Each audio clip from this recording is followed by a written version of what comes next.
Hi guys, రండి guys, career మీద focus చేద్దాం.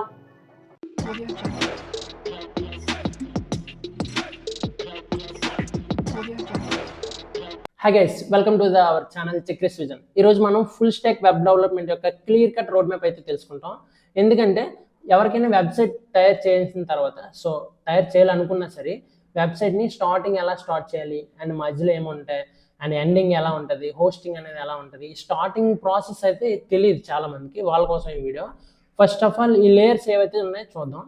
What is web development?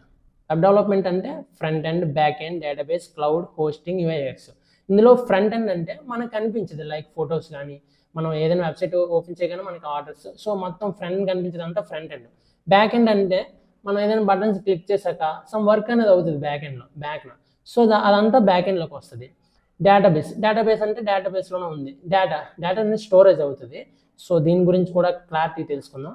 And cloud means మనం ఏ వెబ్సైట్ చేసిన దాని ఒక ఇన్ఫర్మేషన్ మొత్తం మన ల్యాప్టాప్లోనే ఉంచలేము. అదంతా కూడా ఒక సర్వర్స్కి అయితే మనం అప్లోడ్ చేయాల్సి ఉంటుంది. దాని గురించి తెలుసుకుందాం. అండ్ హోస్టింగ్ మీన్స్ పబ్లిష్ చేయడం, మనం చేసిన వెబ్సైట్ని పబ్లిష్ చేయడం. యూఐ/యూఎక్స్ అంటే user interface and user experience, అంటే యూజర్ ఫ్రెండ్లీగా ఉండాలి వెబ్సైట్ అనేది. First of all front end development. Front end developer అవ్వాలంటే మనం HTML, CSS, జావాస్క్రిప్ట్ రావాలనుకుంటే ఇది వస్తే మొత్తం అంతా ఫ్రంట్ ఎండ్ డెవలపర్ అయిపోవచ్చు అనుకుంటాం. కానీ ఇందులో ఫ్రేమ్వర్క్స్ ఉంటాయి, లైక్ రియాక్ట్, యాంగులర్, Vue.js, ఇంకా చాలా ఉంటాయి.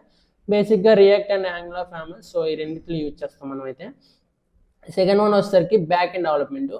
ఇందులో node, express or python, like python, ఇంకా జావాస్క్రిప్ట్ వస్తే జావాస్క్రిప్ట్ ఆర్ జావా, మీకు ఏది బాగా వస్తే దాన్ని చూజ్ చేసుకోవాలి. ఇక్కడ నేనైతే పైథాన్ చూజ్ చేసుకుంటా. దీని యొక్క ఫ్రేమ్వర్క్ వచ్చేసరికి జాంగో. పైథాన్ యూజ్ చేసి జాంగోలో మనం బ్యాక్ ఎండ్ రాస్తాం. ఇంకా ఫాస్ట్ API, ఇంకా PHP సంథింగ్, ఇంకా వాటి గురించి కూడా మీరు చెక్ చేయండి ఒకసారి. మీకు పైథాన్ బాగా వస్తే జాంగో యూజ్ చేస్తాం. ఇంకా JS సంథింగ్, వాటికి కూడా ఫ్రేమ్వర్క్స్ ఉంటాయి, నాకైతే తెలియదు ఇవి. నెక్స్ట్ చూద్దాం. డేటాబేస్ విషయానికి వచ్చేసరికి SQL, NoSQL. ఇది PostgreSలో దీని యొక్క డేటాబేస్ ఫ్రేమ్ ఇది SQLకి. NoSQLకి MongoDB. నేనైతే NoSQL యూజ్ చేసి MongoDBలో మన డేటా స్టోరేజ్ అంటే క్వరీస్ రాయడం, డేటా ఒక వే ఫామ్లో స్టోర్ చేయడం, మనకు అవసరమైనప్పుడు ఈ బ్యాక్ ఎండ్ యూజ్ చేసుకొని డేటాబేస్లో ఉన్న డేటాని ఫ్రంట్ ఎండ్లో పంపిస్తాం. ఇది కన్ఫ్యూజింగ్గా ఉంటుంది లైట్గా. ముందుకి మన కోర్సెస్లో ఇవి చెప్తాను నీట్గా. అండ్ ఫోర్త్ వన్ వచ్చేసరికి క్లౌడ్ మీన్స్ మనం ఏదైనా ఇన్ఫర్మేషన్ అది లైక్ ఫొటోస్ కానీ ఇన్ఫర్మేషన్ కానీ మన ల్యాప్టాప్లోనే స్టోరేజ్ చేయలేం కదా వెబ్సైట్ చేసేటప్పుడు. అవంతా కూడా ఆ ఇన్ఫర్మేషన్ ఏదైతే ఉంటుందో దాన్ని మొత్తం మనం ఒక సర్వర్స్లో అయితే అప్లోడ్ చేయాల్సి ఉంటుంది. లైక్ అమెజాన్ వెబ్ సర్వీస్, ఇది అమెజాన్ వాళ్ళది. Azure అనేది మైక్రోసాఫ్ట్, గూగుల్ క్లౌడ్ అనేది గూగుల్ వాళ్ళది. ఈ వెబ్ సర్వీస్ని యూజ్ చేసుకొని మనం క్లౌడ్ స్టోరేజ్ అనేది చేసుకుంటాం. ఫిఫ్త్ వన్ వచ్చేసరికి హోస్టింగ్ అంటే సింపుల్గా చెప్పాలంటే పబ్లిష్ చేయడం. దీని గురించి నేర్చుకుంటాం. UX ఇందాక చెప్పాను, user interface and user experience. యూజర్కి కంఫర్టబుల్గా, యూజర్ ఫ్రెండ్లీగా ఉండే డిజైన్ చేయాలి మన వెబ్సైట్స్ అనేవి, అప్పుడే కొంచెం బాగుంటుంది. అండ్ ఈ మన కోర్సులో యూజ్ చేసే టూల్స్ ఏంటంటే VS code, visual studio code and GitHub, వీటి గురించి కూడా ఫుల్గా నేర్చుకుంటాం. VS కోడ్ని యూజ్ చేసి మన కోర్స్ అయితే స్టార్ట్ అవుతుంది.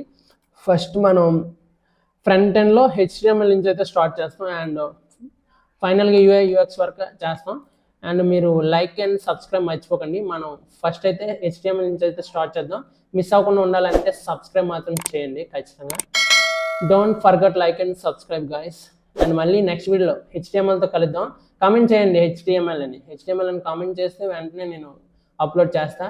మళ్ళీ నెక్స్ట్ వీడియోలో కలుద్దాం. టాటా, బాయ్.